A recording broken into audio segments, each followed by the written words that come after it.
စီဝါရေးကြောက်သူတို့တိုက်မယ်ဆိုရင်အဲ့ဒါလည်းလက်တွဲလို့မရသေးဘူးပေါ့ဒါပေမဲ့တိုင်းပြည်နဲ့လူမျိုးအတွက်တိုက်လို့ရှိရင်သူတို့ဒီမှန်းချက်ဒီလိုရှိလို့ရှိရင်ပြန်တွဲဖို့ကတော့သိမခက်ပါဘူးအခြားခွဲစီကတော့မွေးစင်ဝါနဲ့မကင်းကျွန်တော်တို့ခွဲစီကမွေးစင်ဝါလည်းမလုပ်ဘူး call center လည်းမလုပ်ဘူး human trafficking လည်းမလုပ်ဘူးအဲ့ဒါထားလဲကျွန်တော်တို့လက်ခံ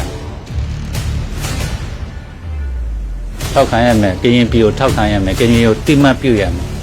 ကရင်နိုင်ငံကိုတိမတ်ပြုရမယ်ကိုယ်နေရကိုယ်ဒေသကိုယ်နိုင်ငံခေါ်လို့ရတယ်နိုင်ငံခေါ်လို့ရတယ်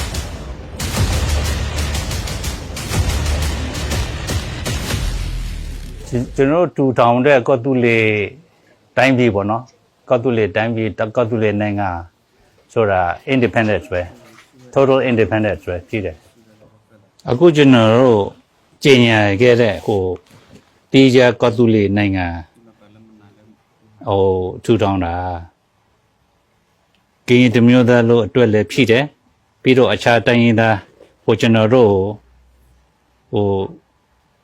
example အနေနဲ့ပေါ့သူတို့ကြည့်ထားဖို့လိုတယ်ဥပမာကျွန်တော်တို့ဒီမှာကျွန်တော်တို့ကောတူလေ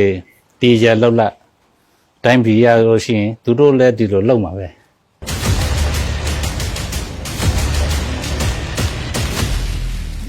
အခြေခံဥပဒေတော့အခုလောက်ထားပြီပြီးတော့ဒီမိုကရေစီစနစ်နဲ့သုံးချပြီးတော့ကျွန်တော်တို့ဆက်ပြီးတော့သွားမယ်လင်းနေ့တစ်ခါပေါ့လင်းနေ့တစ်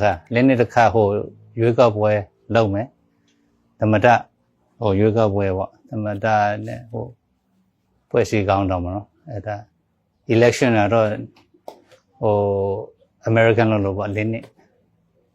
ထိုင်းလည်းလင်းနေ့ပဲ American လည်းလင်းနေ့တစ်ခါကောင်းတော့ရွေးမယ်သမတတွေရွေးမယ်ဒုသမတတွေရွေးမယ်democratic system ပေါ့ democratic representative democracy ပေါ့အနေနဲ့သွားတယ်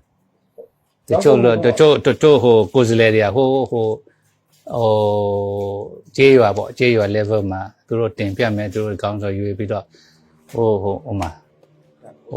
central မှာသူတို့လာပြီးတော့ရွေးကောက်ပွဲတွေလုပ်ရပါတော့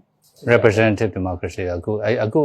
law ဆရာတော့ representative democracy သွားရမယ်နောက်ဆုံးမှာတော့အားလုံးပေါ့16နှစ်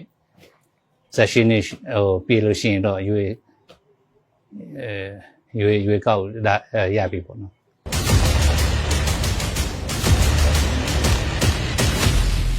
ကွဲပြားမှုကတော့မရှိဘူးတင်တယ်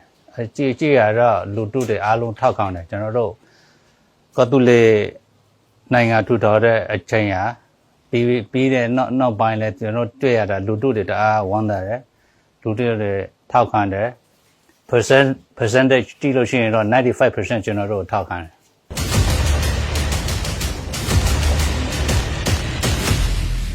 ဒီမှာကျွန်တော်ရဲ့မှန်းချက်အားလုံးစုစည်းဖို့တညီညွတ်နဲ့တိုက်ဖို့လိုတယ်ဘာဖြစ်လဲအခုကတချို့ကရင်လည်းနဲ့ကင်အဖွဲ့တွေများတယ်များပေမဲ့လည်းအဓိကတော့ရည်မှန်းချက်ပဲနိုင်ငံရေးရည်မှန်းချက်ပါတယ်ကျွန်တော်တို့တိုက်တာဘာကြောင့်တိုက်တာလဲအဲ့ဒါအဓိကပဲကျွန်တော်တို့တိုက်တာတိုင်းပြည်နဲ့လူမျိုးအတွက်နော်ကာကွယ်ဖို့ပြီးတော့ကိုပိုင်အုပ်ချုပ်ရေးအတွက်ကရင်နေရကရင်ဒေတာကရင်တိုင်းပြည်သူများတိမတ်ပြုကျွန်တော်တိုက်နေတာပဲဒါပေမဲ့ကွဲပြားတဲ့အဖွဲ့အစည်းတွေကနိုင်ငံရေးလမ်းစဉ်နိုင်ငံရေးရည်မှန်းချက်တခုတည်းရှိလို့ရှိရင်တော့ညီညွတ်ဖို့ကတော့မခက်ဘူးပြန်တွဲလို့ကတော့တိတ်ပြီးတော့မခက်ပါဘူးဘာကြောင့်ကျွန်တော်တို့လက်နဲ့ကင်တယ်ဘာကြောင့်ကျွန်တော်တို့တလိုင်းလောက်တယ်အဲ့ဒါတိတိကျကျသိရမယ်စီဝါရေးကြောက်သူတို့တိုက်မယ်ဆိုရင်အဲ့ဒါလည်းလက်တွဲလို့မရသေးဘူးပေါ့ဒါပေမဲ့တိုင်းပြည်နဲ့လူမျိုးအတွက်တိုက်လို့ရှိရင်သူတို့ဒီမှန်းချက်ဒီလိုရှိလို့ရှိရင်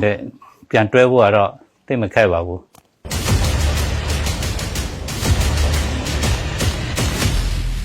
နောက်ဆက်ဖြစ်လာတာတချို့နိုင်ငံရေးသမားတွေကကျွန်တော်တို့နိုင်မြင်လာပြီးတော့နိုင်ငံရေးအတွေ့အခေါ်မျိုးလာတင်ပေးတယ်လေFederal Democracy လာဘာညာတော့လာပြီးတော့တကယ်ဆိုရင်သူတို့ Federal Democracy မလို့လာပါဘူးဒီကောင်သူတို့ဘာလဲကရင် အကွဲပြောသူတို့လာပြီးတော့လောက်ကြတယ်ဒါကြောင့်မလို့ကျွန်တော်တို့တတိထားရမယ်ကျွန်တော်နိုင်ငံရေးလမ်းတွေဟာဟိုပေါ့ကြီးလမ်းစဉ်နော်မူလေးချက်လမ်းစဉ်ပေါ်မှာကျွန်တော်တို့လက်ရှောင်နေတာပဲ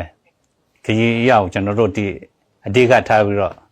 ဒီဟိုစပေါ့ကြီးမူလေးချက်ပေါ်မှာကျွန်တော်တို့အဲ့ဒီကျွန်တော်ကင်ဆွဲပြီးတော့ကျွန်တော်တွားနေတာတချို့လူကလာပြီးတော့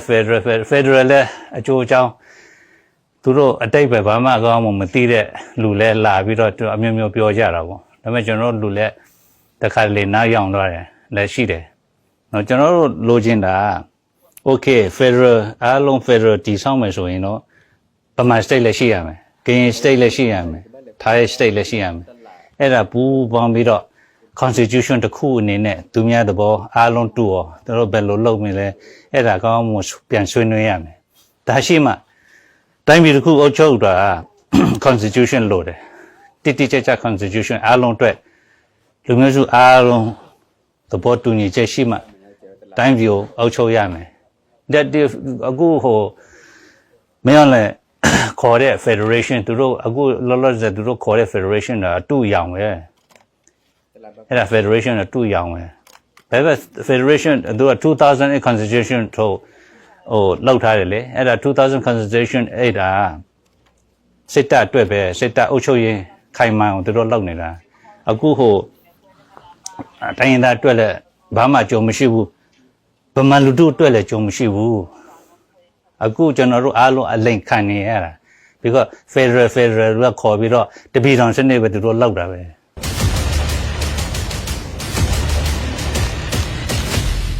အခုသူတို့ပြောနေတဲ့ federal သူတို့တိကျရှိလို့ရှိရင်ကျွန်တော်တို့ပြန်ပြီးတော့စဉ်းစားရမှာပေါ့ဒါပေမဲ့အခုကဒါပေမဲ့ပြရမယ် action ရှိရမယ်နော် we must see the action first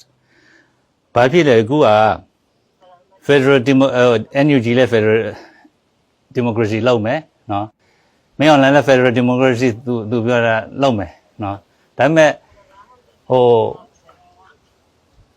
သူတို့ပြောတဲ့ federal democracy မင်းအောင်လည်းပြောတဲ့ federal democracy ကတပီတော်စနစ်နော်တပီတော်စနစ်စေအုပ်ချုပ်ရေးအောက်မှာပဲနေတယ်ရှိတယ်ပြီးတော့2008 constitution ကသူတို့အတွက်ပဲစစ်တပ်အတွက်ပဲ NUG ပြောတဲ့ဥစ္စာတော့သူတို့သဘောထားတော့မှန်တယ်ဒါပေမဲ့တစ်ခါတလေဟိုသူတို့တငယ်ချင်းသူတို့အဖို့ရှာတဲ့အခါတော့တွဲတဲ့အခါနော်သူတို့ဟိုမဟုတ်မမာတဲ့အဖွဲ့အစည်းတွေသူတို့သွားတွဲပြီးတော့ဒီဟိုခရီးရောက်အခုတည်းမရောက်ဘူး9နှစ်ကျော်ပြီဘာဖြစ်လဲသူတို့ NUG ပြတာလုံမယ်ဆိုရင်ဟိုမင်းအောင်လဲဟိုလုံးဝမပတ်သက်တော့နဲ့